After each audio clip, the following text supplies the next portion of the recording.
Alright, what's going on, guys? It's Storytimes of Crimes here, or Shane Dryer. So I'm currently recording this at the second rehab I'm going to. So that should make this 6 stories I believe I have for you guys today. Um, and that'll get us right into the first story. Um, so I ended up going over so next to the first rehab I was at, which is Promise House and Renaissance House. Renaissance House is the rehab, and Promise House is the halfway house. And I was in the halfway house, and the whole campus is called Kids Escaping Drugs, and right next to it is a Tops Market. Now, if you're from another part of the country, well, Tops is similar to like a Publix or a Winn-Dixie. It's a grocery store, and they carry alcohol and they carry triple C's, and fucking. I went over one day, I was just sitting there, and I was like, you know what, I just feel like fucking relapsing, man. I didn't have any particular reason, I wasn't going through anything. Well, I mean, I have my mental issues, as we all do, but I'm getting better. I'm noticing myself getting a lot healthier, and I'm taking medications as well for anxiety, so, things are getting back together, but and I tend to just overthink things a lot. Anyways, I went over there and I stole. At first, I started with two. It was Mike's Heart, I think it was. Or no, it was Angry Orchard. That's what it was. It was Angry Orchard Apple Ale. Two tall boys, and I fucking took them back. I drank both of them, and I decided I wasn't drunk enough and wanted more. And I ended up going back over stealing two, and this time it was Angry Orchard, but it was the blackberry version, because I had stolen the last two apple ales, and these two were tall boys as well, so I was pretty fucking drunk. And the second time I left, one of the supervisors from Renaissance House came over to Promise House, and she always checks on me when she gets there. So she noticed I was gone, and they were looking for me. And I came back, and I tried to lie, and they said, basically, you seem intoxicated, and we're going to have to breathalyze you. And I was like, oh, fuck, okay. So they breathalyzed me, and, I figured I should mention I had relapsed a week earlier on triple C's. So actually, when I said earlier that I said I wanted to relapse, I had already relapsed.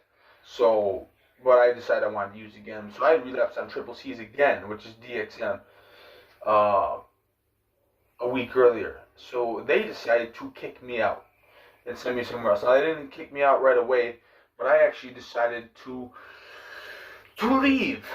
And that will get into the second story, which is my blackout in the middle of the city of Buffalo. I decided to leave. I packed a guitar case full of clothes, my speaker, and I started walking. And before I left, I was making, it was originally a 3-hour walk, but it turned out to end up being a 4-hour walk, and you'll see why later. But it was supposed to be a 3-hour walk from West Seneca to Hamburg, and I fucking stole four locos from Tops, and threw them in my guitar case and walked out the front door. And I fucking started walking down the road, started drinking them, and I have a video of it, so, there's proof of that. I have video at the end,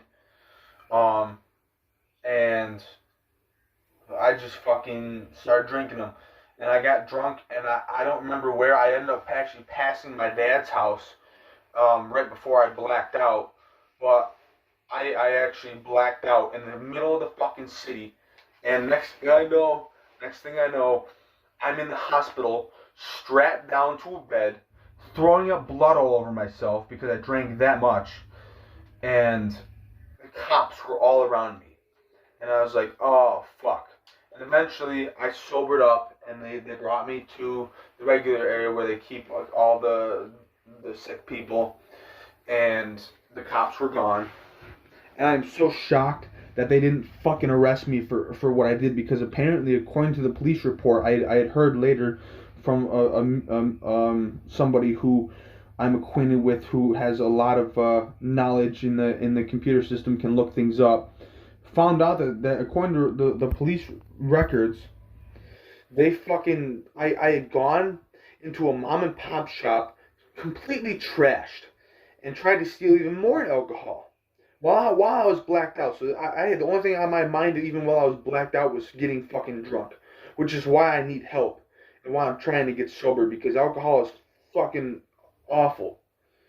And I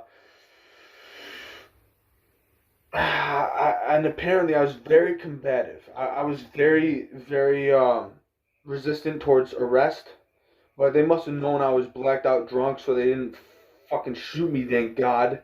But who knows what I could have done while I was blacked out. And this is why you really shouldn't drink, especially if you're young, and especially if you're in the middle of the city. Like I was walking to a friend's house. So anyways, the hospital releases me at 4 in the morning. And I look up on my phone and I look up the distance to get to where I'm going. And by the way, I dropped my speaker. So yeah, I dropped my speaker and lost it at the hospital while I was drunk. So, because they had to search through my bag apparently. And anyways, I made a 4-hour walk to my friend's house in Hamburg. And he lives in a trailer park. And this fucking trailer park, there's a set of woods next to the trailer park. And in the set of woods is a long trail that goes back, and then you make a left, and then there's another trail that goes really far back into the woods, and then you come just randomly you come across this cabin. My friends actually cut a trail in the trees. They took a lot of effort to make this place, but we call it the cabin. It's called the trap, but it's basically a fucking shed in the woods. And I was living there for 2 weeks, and that'll get us into the next story, where now I have a fucking third court case.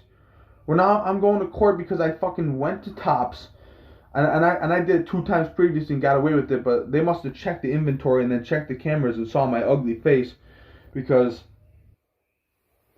the third time, I had a backpack full of food by the time when I walked. So basically I walked into Tops, filled my backpack with food very sneakily, but apparently not sneakily enough because they saw me somehow, and I walked out the front door, and they walked out right after me and said, "Excuse me, sir, but you have to come with us." And I didn't resist. I didn't run away, because if I had run away, they would have considered it a robbery. And it was a 1-hour walk back to the trailer park, so I would have not escaped the police at all. I would have not escaped.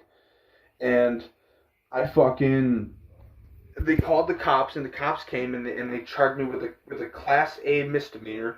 They didn't arrest me because I was cooperative, but they charged me with a Class A misdemeanor, and now I'm in rehab again, which I'll get into that later. But fucking, that's that. And then I got punched in the face 3 times. I was right before this incident happened. It was the day before.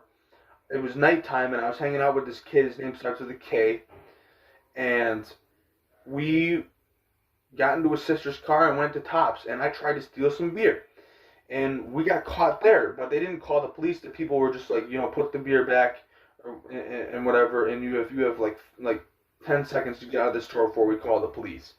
So we fucking left, and I got into his sister's car, and she drove us back, and then the dude walked me back to the cabin, quote unquote, which is just a fucking shed in the woods, and that my friends built, as I said earlier, and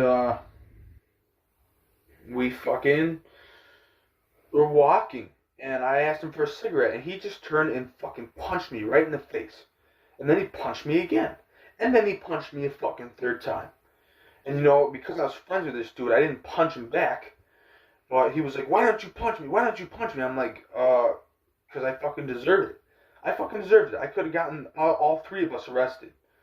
And then I was going to say how I got into the rehab. Actually, how I got into rehab was I was walking down the road, right down the road where the trailer park is off of. It's called Big Tree Road in Hamburg, New York.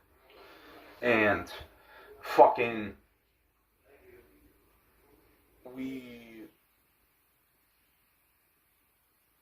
I forgot where I was going with this. Let me pause. Oh yeah, I was walking on the side of the road, and by pure luck, this connection I have, which I mentioned earlier, the acquaintance that looked up the police records, also was going to buy things for my mom at Lowe's, and she saw me on the side of the road and pulled over and picked me up and got me. I was starving. She got me Wendy's. She got me 2 burgers and a large fry, which came to a total of like $34. But I got the big burgers, and she still bought it for me, which is awesome. But she also called the rehab and admitted me. So now I do have court, but it's pending until I get out of rehab. And I'm going to complete rehab this time, complete a fucking program, and I'm going to stay sober. No more fucking bullshit, you know. And I know that she's I'm not gonna say her name, but she's the one who's stalking my channel, and she can hear all this. So thank you for doing that for me, you know. And I am a changed man. I just do like to tell my stories, you know. I've gone through a lot of crazy fucking shit, and I'm a badass for it, but I'm not really proud of it. So you know, I brag about it, but I'm not proud of it. Okay, but the last story is gonna be real quick. Basically, I just went over to one of the guys' houses. I got acquainted with another person while I was there. He was a very scary motherfucker. My sister told me to never hang out with him again, you know, because they've killed people before. And I'm not gonna say their names, and I never fucking will. But they've killed people, and I smoked some of their weed, and I smoked a little too much, and they fucking told me either I get slapped in the face for it, or I don't leave. So, and there's a video of this right after this. I basically got slapped in the face for smoking too much fucking weed. So there you go. Peace and love. And guys, just don't do drugs. Don't do fucking drugs. It's a living hell. And it takes you fucking nowhere. It takes you absolutely fucking nowhere. You know, if anything, smoke weed and do psychedelics. Which eventually in the future, far future, I will do again. But other than that, stop. I smack you in the back of the head, bro. Hell no, I ain't getting that one again. Jack. No, tell him to take his glasses off first. Yeah, take the glasses off. Be nice. No, don't knock him out, bro. Don't knock him out. No, I was ready. This is big as nigga. No, I already knew what it was. He's not ready for it. He's not ready for it. You gonna knock his head off, bro. Oh my God. Well, we are currently trying to gather my thoughts. Probably 20-30 minutes into a 3-hour walk to my friend Noah's house. Stole some 4 Locos from Tops. Real easy store to steal from.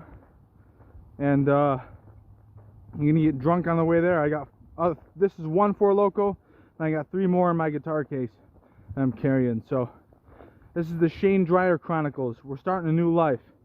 I'm gonna get drunk now, and then when I get there, I'm gonna get stoned. He's got weed waiting for me, and then it starts a clean life. I'm gonna be living in a cabin in the woods. I'm gonna work a job at FedEx. I'm gonna get a car, live in my car, get an apartment, get a phone service, and more is to come. And I'll also go to trucking school as well. Peace.